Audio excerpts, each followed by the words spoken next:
ये बड़ी और अहम जानकारी। लगातार रिएक्शन सामने आ रहे हैं, जहां एक तरफ समाजवादी पार्टी की तरफ से श्रद्धांजलि दी जा रही है मुख्तार अंसारी की मौत पर, वहीं कांग्रेस के नेता पप्पू यादव का ये विवादित ट्वीट।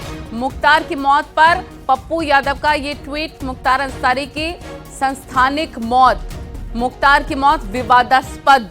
इसी पर रिएक्शन ले लेते हैं ऋषभ मणि का। ऋषभ मणि, लगातार इस पर रिएक्शन आ रहे हैं मुख्तार अंसारी की मौत पर, जहां समाजवादी पार्टी श्रद्धांजलि दे रही है, पप्पू यादव कह रहे हैं कि मुख्तार की मौत विवादास्पद है। देखिए, जो राजनीति से जुड़े हुए लोग हैं, जो सियासतदान हैं, वो जाहिर सी बात है वो हर जगह अपना नफा नुकसान देखते हैं। देश में लोकसभा चुनाव की अधिसूचना जारी हो गई, आचार संहिता लगी हुई है, तो जो पॉलिटिकल लोग हैं जाहिर सी बात है वो हर स्थिति का फायदा उठाने की कोशिश करेंगे। अगर किसी को मुख्तार की मौत विवादित बताने से फायदा मिलता है तो वो उसको विवादित बता के फायदा उठाने की कोशिश करेगा, और अगर कोई श्रद्धांजलि देना चाहता है, उसको लगता है कि हाँ ठीक है, कोई भी उनके मौत की जांच की मांग जरूर कर सकता है, उनके परिवार की ओर से भी की जाएगी, ऐसी उम्मीद जताई जा रही है। और जो विधिक प्रक्रिया होगी आगे की, उसका पालन भी किया जाएगा कि पैनल पोस्टमार्टम होगा, वीडियोग्राफी कराई जाएगी, उसके बाद मजिस्ट्रियल जांच कराई जा सकती है इस पूरे मामले की। तो जाहिर सी बात है कि माहौल ऐसा बना हुआ है कि कोई भी जो सियासतदान होगा लेकिन ऋषभ, भले ही अलग अलग पार्टियां अलग अलग रिएक्शंस यहां पर दें, लेकिन ये भी झूठ नहीं है कि पहली की सरकारों में तो मुख्तार अंसारी पर मामले तक दर्ज नहीं होते थे। ये तब जाके केस दर्ज हुए, तब जाकर सजा हुई है जब योगी सरकार 2022 में पहली सजा हुई है मुख्तार अंसारी को। देखिए, बिल्कुल सही बात है। आप मुख्तार अंसारी की अगर क्रिमिनल हिस्ट्री देखेंगे तो 1978 में उसके ऊपर पहला मामला दर्ज हुआ है और पहली सजा 2022 में हुई है। तो करीब 45-46 साल का एक लंबा वक्फा है। इस दौरान कोई भी मुख्तार अंसारी के खिलाफ सिर नहीं उठा सका है, कभी गवाह नहीं पहुंच पाते थे, कहीं सबूत नहीं मिल पाते थे, चार्जशीट लग जाती थी, उसमें जो और आगे की विधिक प्रक्रिया होती थी उनकी ट्रायल नहीं शुरू हो पाते थे। 2017 में ही जब उत्तर प्रदेश में योगी आदित्यनाथ की सरकार आई है तो जाहिर सी बात है कि उस दौरान थोड़ी तेजी लाई गई है।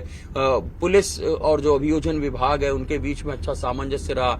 तमाम ऐसे मामले थे जिनमें गवाह नहीं आ रहे थे, उनको सुरक्षा दिलाई गई, उनको ये आश्वासन दिया गया कि वो आए और जो विधिक प्रक्रिया है, जो ट्रायल है, वो ट्रायल में शामिल हों, अपनी गवाही दें। तो हम खुद देख रहे हैं कि बीते करीब 18-19 महीने में 8 ऐसे मामले हैं जिसमें मुख्तार अंसारी को कोर्ट के जरिए सजा हुई, जिसमें अधिकतम सजा 10 साल तक की है। गैंगस्टर के उसमें कई मामले हैं, जान से मारने की धमकी का मामला है जहां पे लखनऊ जेल के जेलर को उसने जान से मारने की धमकी दी थी। तो अब ये बात कहने में कोई गुरेज नहीं है कि वो सजा याफ्ता कैदी था और उसको 8 मामलों में सजा हो चुकी थी। हालांकि ये बात सही है कि एक दौर ऐसा भी था जब अपने आप कह सकते हैं रंगबाजी रसूख के जरिए तमाम अपराधी ऐसे थे जो राजनीति में प्रवेश कर गए, फिर उसके बाद वो माननीय बन गए, तमाम विधायक बन गए, सांसद बन गए। लेकिन एक दौर ऐसा भी आया कि जब कोर्ट के जरिए ये बड़े बड़े जो अपराधी हैं, चाहे वो हम विजय मिश्रा की बात कर लेते हैं या रिजवान जहीर की बात कर लेते हैं, जिनको कोर्ट के जरिए सजा सुनाई गई है, तो जो विधिक प्रक्रिया है उसको पालन करते हुए 8 मामलों में मुख्तार अंसारी को सजा सुनाई जा सकी। बिल्कुल, दौर तो ये भी था कि माफिया अंसारी, मुख्तार अंसारी का रसूख तो इस प्रकार भी था कि जेल के अंदर ही तालाब खुदवा दिया था मुख्तार अंसारी ने कि ताजा मछलियों का उनको मीट मिल सके। इस प्रकार से रसूख उनका जेल में जो प्रबंध है, व्यवस्थाएं हुआ करती, लेकिन अब ऐसा बिल्कुल नजर नहीं आ रहा है। चाहे आरोप प्रत्यारोप कितने भी परिवार की तरफ से लगाए गए, लेकिन जेल प्रशासन ने कहा कि हम उनको रूटीन के हिसाब से खाना देते थे। इनफैक्ट खाना पहले खाकर चेक किया जाता था, तभी उन्हें दिया जाता था। देखिए, जैसे हम लोग पहले भी कह चुके हैं कि मुख्तार अंसारी किसी कमजोर परिवार से नहीं था, उसको जो कानूनी दांवपेच है उसकी अच्छी खासी जानकारी थी।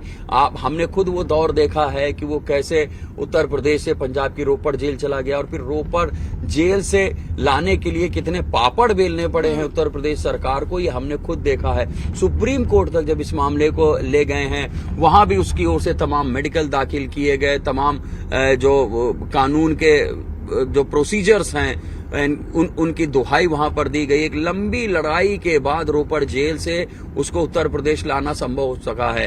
ये कहा गया था कि जो ट्रायल चल रहे हैं, जो तमाम वादी जिन्होंने इनके खिलाफ मुकदमे लिखा रखे थे, आखिरकार उनको इंसाफ कैसे मिलेगा। तब तमाम दुहाई के बाद, तमाम फॉलोअप के बाद सुप्रीम कोर्ट के आदेश से मुख्तार अंसारी को यहाँ पे लाया गया है और तमाम मामलों के ट्रायल को आगे बढ़ाया गया है, जिसके बाद 8 मामलों में मुख्तार अंसारी को सजा हुई है। उसके राजनीतिक दुश्मन भी हैं और उसके जो चूंकि वो माफिया रहा है तो उसके भी दुश्मनों से इनकार नहीं किया जा सकता है। तो ऐसा नहीं कह सकते कि जैसा उसके परिवार की ओर से हमेशा आरोप लगाया गया है कि उसको मारने की साजिश की जा सकती है। क्यों की जा सकती है? वो एक विधायक था, बीते चुनाव में उसने विधायकी का चुनाव भी नहीं लड़ा और अब तो वो डीबार हो चुका था, वो लड़ ही नहीं सकता था। तो कोई ऐसी बहुत ठोस वजह नहीं दिखाई जाती है कि आखिरकार वो किसी भी सरकार के निशाने पर क्यों होगा।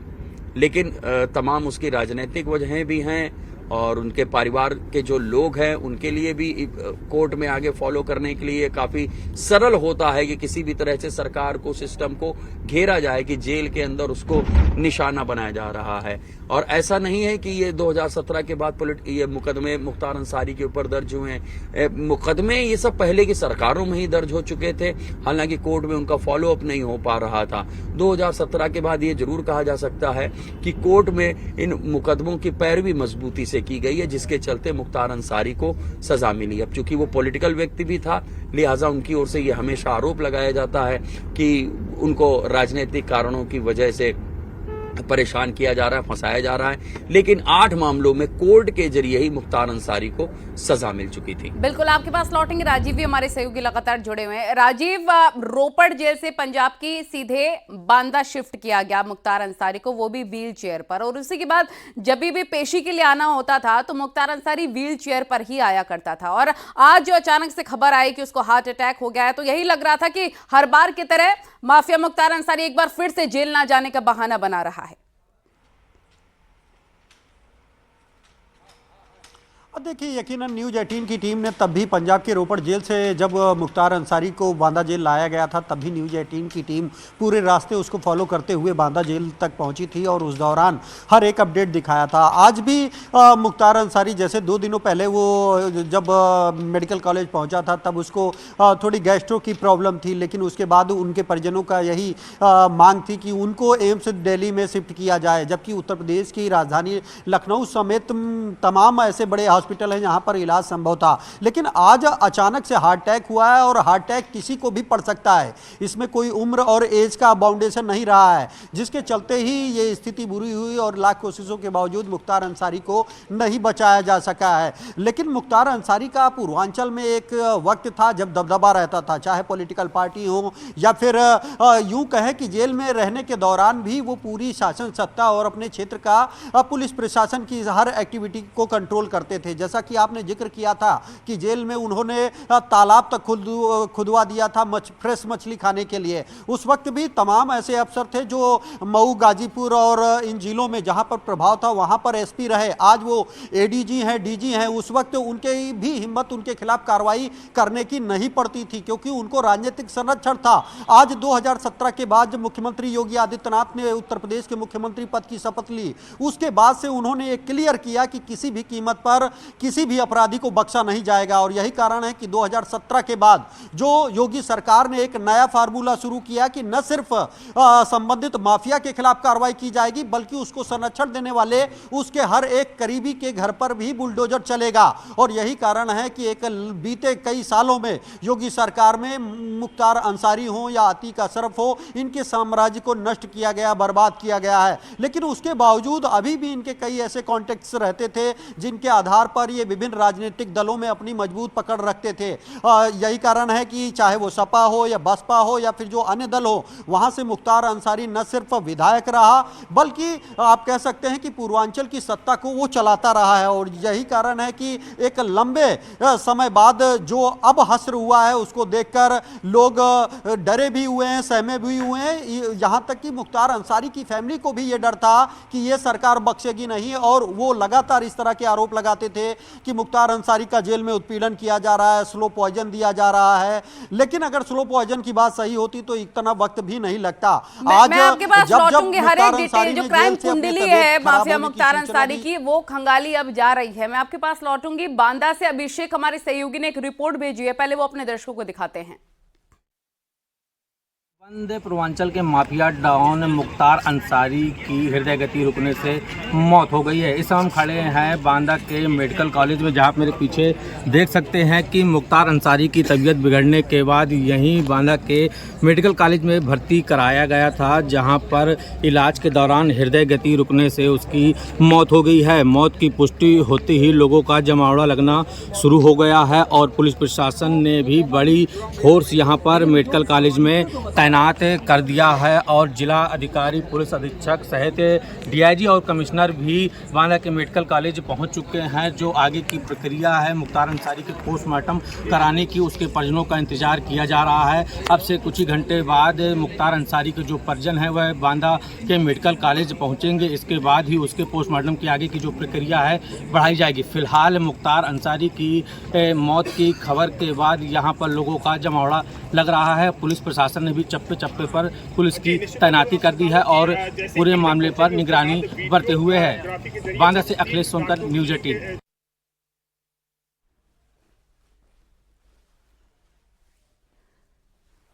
तो हर एक तस्वीर लगातार हम आपको दिखा रहे हैं। हमारे तमाम सहयोगी ऋषभ मणि त्रिपाठी और साथ ही राजीव बने हुए हैं। ऋषभ मणि का रुख कर लेते। ऋषभ, क्या अपडेट आपके पास, कहां तक पहुंचे आप? देखिए, हम इस वक्त बांदा के रास्ते में ही हैं और अभी कुछ समय लगेगा बांदा पहुंचने में, और दूसरी तरफ बांदा में भी इंतजार किया जा रहा है मुख्तार अंसारी के परिवार के पहुंचने का। जैसे ही मुख्तार अंसारी का परिवार वहां पर पहुंचता है तो उसके बाद पंचनामा और फिर पोस्टमार्टम की कार्रवाई शुरू की जा सकती है। हालांकि अभी भी प्रशासन की ओर से बात कंफर्म नहीं की गई है कि क्या रात में पोस्टमार्टम होगा या सुबह पोस्टमार्टम किया जाएगा। आखिरी फैसला इसमें जिलाधिकारी को लेना है। जिलाधिकारी बांदा कुछ ही देर में तय करेंगे कि पोस्टमार्टम रात को होना है या कल सुबह होगा, और इसके बाद ही 3 डॉक्टर्स का पैनल बनाया जाएगा जो पोस्टमार्टम में शामिल रहेंगे। उसकी पूरी वीडियोग्राफी करवाई जाएगी। पोस्टमार्टम के बाद ही ये शव मुख्तार अंसारी का उनके परिजनों को सौंपा जाएगा। तो कल शुक्रवार का दिन है, जुमे का दिन है, रमजान का महीना भी चल रहा है, मस्जिदों में नमाज के लिए लोगों की भीड़ जुटेगी। तो प्रशासन के लिए एक अगला चुनौती जरूर है कि किसी भी तरह से माहौल ना बिगड़ने दिया जाए, किसी भी असामाजिक तत्व को ये मौका ना दिया जाए कि वो मुख्तार की मौत का फायदा उठाकर किसी भी तरह से माहौल को भड़का सके, लोगों को भड़का सके या माहौल को बिगाड़ सके। तो अभी कल तक का दिन काफी चुनौतीपूर्ण रहने वाला है पुलिस प्रशासन के लिए कि कैसे मुख्तार अंसारी की जो अंत्येष्टि है, जो अंतिम संस्कार है, उसको किस तरह से निर्बाध तरीके से बगैर किसी दिक्कत के निपटा लिया जाए। ठीक है, राजीव का भी रुख कर लेते। पिछले 4 दशकों से लगातार जो रसूख रहा है माफिया मुख्तार अंसारी का, वो राजीव रहा। लेकिन अगर लोकसभा चुनावों की बात करें, विधानसभा चुनावों की बात करें, तो एक वक्त था जब तूती बोला करती थी इन चुनावों में माफिया मुख्तार अंसारी के। ऐसे में माफिया मुख्तार अंसारी की मौत और आने वाले चुनाव, कितना असर इससे पड़ेगा, और ये समाजवादी पार्टी के लिए एक लॉस भी है? अब देखिए, यकीनन अगर बात करें चुनाव की, चाहे लोकसभा का हो या फिर विधानसभा का हो, नगर निकाय का हो, पंचायत चुनाव का हो, उत्तर प्रदेश में होने वाले सभी चुनाव में मुख्तार अंसारी और उसके परिवार का एक बड़ा दबदबा रहता था। वो न सिर्फ उन पर जीत और हार का फैक्टर तय करते थे, बल्कि उनके कैंडिडेट भी उन्हीं की मंशा के अनुसार रखे जाते थे, फिर चाहे वो बसपा सरकार हो या फिर समाजवादी सरकार हो। ऐसे में उसकी मौत का एक बड़ा खामियाजा, या यूँ कहें कि बड़ा लॉस जो है वो इन दलों को हो सकता है, क्योंकि इस बार भी जिस तरह से मुख्तार अंसारी पर कार्रवाई हो रही थी तो उम्मीद यही जताई जा रही थी, विपक्ष द्वारा कोशिश यही की जा रही थी कि इसकी मर्सी हासिल करने का प्रयास किया जाए। लेकिन जिस तरह से मुख्तार अंसारी के एक एक कारनामे को योगी सरकार ने जनता के सामने रखा और न्यायालय ने भी उसमें पुरजोर पैरवी की गई, उस पर पुष्टि की, और 8 मामलों में जो एक लंबे अरसे से जिन मामलों में बसता रहा है, चाहे वो कृष्णानंद राय हो या फिर अन्य हत्या के हो, अपहरण के हो, धमकी के हो, रंगदारी के हो, उन मामलों में 8 मामलों में उसे सजा सुनाई गई है। जिसके बाद मुख्तार अंसारी का जेल में रहना लंबे समय तक ये पहले से ही तय हो चुका था, क्योंकि उसको किसी भी अपर कोर्ट द्वारा या उच्च न्यायालय द्वारा राहत नहीं मिली थी। तो ऐसे में कहीं ना कहीं एक बड़ा राजनीतिक नुकसान विपक्षी दलों को हो सकता है मुख्तार अंसारी के न रहने का, क्योंकि हर इलेक्शन में मुख्तार अंसारी जेल में रहकर ही वहां के जो सियासी समीकरण हैं उसको संतुलित करने का प्रयास करता था, उसकी एक पूरी टीम थी जो काम करती थी उसके लिए। अब एक बड़ा नुकसान विपक्ष को इसको होगा, क्योंकि जिस तरह से योगी सरकार ने न सिर्फ मुख्तार अंसारी बल्कि अतीक अशरफ जैसे जो तमाम इस तरह के बाहुबली थे, जो धनबल थे, उनके खिलाफ जो ताबड़तोड़ कार्रवाई की है, उसके चलते जनता में एक भरोसा सरकार के प्रति बढ़ा है। और यही कारण है कि अब एक बार अगर यही सपा बसपा का रिजीम रहा होता तो शायद एक अलग आपको हुजूम सड़कों पर नजर आ रहा होता, लेकिन ये योगी सरकार है। आपको जगह जगह पर मुख्तार अंसारी की मौत की खबर से पहले ही, जैसे ही ये पुष्टि हुई कि मौत हो चुकी है, उसके बाद ही चाहे वो बांदा का मेडिकल कॉलेज हो या फिर वहां पर जो प्रमुख चौक चौराहे हैं वहां पर सुरक्षा बढ़ा दी गई, बल्कि उन जिलों में भी जहां अभी थोड़ा बहुत मुख्तार अंसारी का दबदबा या प्रभाव बचा है वहां पर भी हाई अलर्ट कर दिया गया है। साथ ही साथ मुख्यमंत्री योगी आदित्यनाथ के निर्देश पर शासन में बैठे लोग, चाहे वो अपर मुख्य सचिव दीपक कुमार हो, डीजीपी प्रशांत कुमार हो, एडीजी एलओ अमिताभ यश समेत जो आला अधिकारी हैं, वो भी लगातार संबंधित जिलों के जिलाधिकारी और पुलिस अधीक्षकों के संपर्क में हैं और उनको ये सख्त निर्देश दिया गया है कि किसी भी कीमत पर कोई अप्रिय घटना नहीं घटित होनी चाहिए। और यही कारण है कि पुलिस और प्रशासन ने एक पूरा रूट तय कर लिया है कि किस तरह से, अब क्योंकि मौत तो हो चुकी है, अब इंतजार किया जा रहा है उनके परिजनों को पहुंचने का। जैसे वो पहुंचेंगे उनसे बात की जाएगी, क्योंकि वो भी विधायक रहा है। तो ऐसे में प्रशासन का, हमारे जो सूत्र कह रहे हैं वो यही कह रहे हैं कि अगर उनके परिवार की मंशा होगी, अगर मांग होगी, तो वो अगर राजी होंगे तो रात में ही पोस्टमार्टम करा दिया जाएगा। लेकिन अगर वो इस बात पर एग्री नहीं होंगे तो कल तड़के सुबह जो है मुख्तार अंसारी का पोस्टमार्टम कराया जाएगा। इस जो ये पोस्टमार्टम होगा ये डॉक्टरों के 3 या उनकी मांग पर 5 डॉक्टरों के पैनल द्वारा भी कराया जा सकेगा, ताकि कोई बाद में विवाद ना हो। क्योंकि जुडिशियल कस्टडी यानी जेल में इस समय बंद था, वो विचाराधीन कैदी कई मामलों में था, तो ऐसे में इसकी मजिस्ट्रेटी जांच भी कराने के आदेश जारी किए जा सकते हैं। लेकिन सबसे पहले शासन और स्थानीय प्रशासन की प्राथमिकता यह है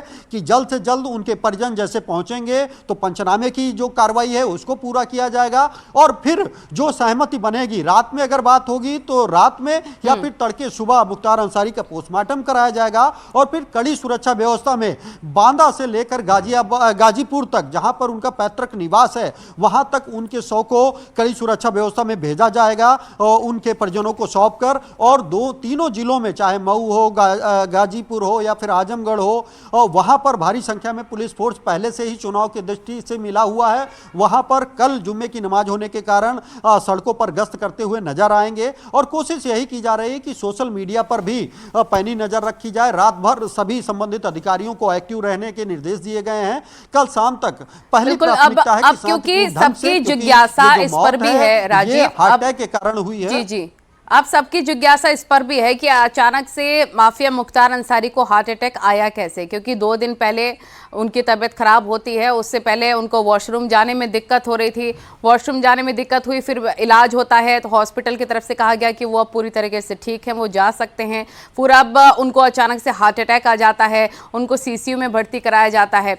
तो जरा ये बताएं, क्योंकि मुख्तार अंसारी रोजे में भी था, तो हार्ट अटैक की क्या वजह हो सकती है? मेडिकेशन या फिर रोजा व्रत खोलने के बाद जो खाना खाया जाता है उसकी वजह से हो सकता है दिक्कतें हों, क्या वजह? क्योंकि मेडिकल बुलेटिन भी सामने आ चुका है मुख्तार अंसारी का।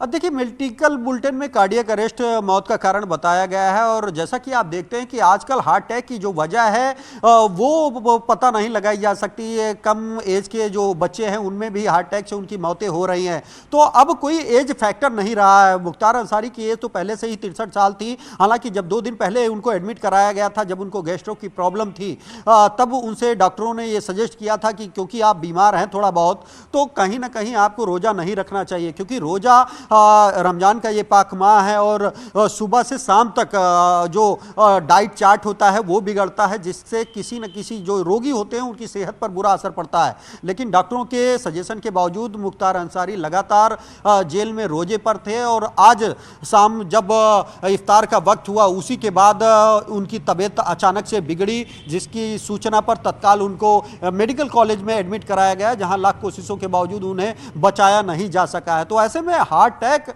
आज किस कारण से पड़ रहे हैं ये बता पाना मेडिकल साइंस के लिए भी एक बड़ी चुनौती है। हार्ट अटैक में खास बात यह है कि जब पड़ता है तो बहुत समय नहीं रहता है ट्रीटमेंट के लिए। अगर समय पर ट्रीटमेंट ना मिला तो फिर मौत हो जाती है। और ये डिपेंड करता है कि पहले से जो संबंधित व्यक्ति है उसकी स्थिति कैसे है, क्योंकि आपको पता है कि मुख्तार अंसारी पहले से ही तमाम रोगों से ग्रसित थे, चाहे वो हाइपरटेंशन हो, बीपी हो, शुगर हो और तमाम अन्य बीमारियों से थे। और यही कारण है कि एक लंबे अरसे से जेल में रहने के दौरान उनका लगातार ट्रीटमेंट किया जा रहा था। आपने सुना होगा कि मुख्तार अंसारी ने खुद और उनकी पत्नी ने भी कोर्ट में कई बार इसी आधार पर कि मुख्तार अंसारी बहुत गंभीर बीमारियों से ग्रसित हैं तो उनको जमानत दी जाए, ये आधार बनाया गया। लेकिन कोर्ट ने, क्योंकि उनके जो जुर्म थे वो बड़े थे, उसको देखते हुए उनकी जमानत को खारिज किया है। और साथ ही साथ उनके इलाज के लिए भी पुख्ता इंतजाम संबंधित जेल में किए गए थे, चाहे उनकी डाइट, उनके खाने पीने का इंतजाम हो या फिर उनका रूटीन जो चेकअप हो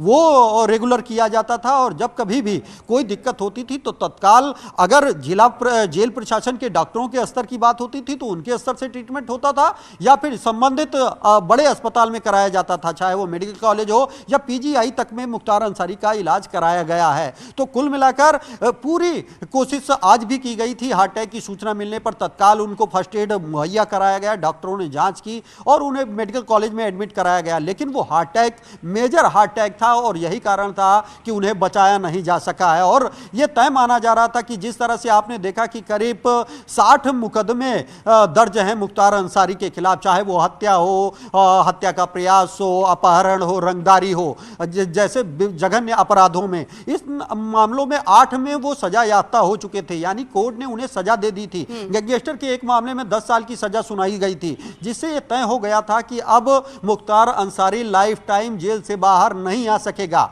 और इसी के चलते हर संभव प्रयास किया जा रहा था। बांदा जेल में भी मेडिकल की रुक कर लेते हैं। ऋषभ, बड़ी जानकारी मिल रही है कि जब पोस्टमार्टम होगा, हालांकि आज रात में ही होगा पोस्टमार्टम या कल सुबह होगा, ये भी कंफर्म नहीं है, जब भी होगा उसकी वीडियोग्राफी भी होगी।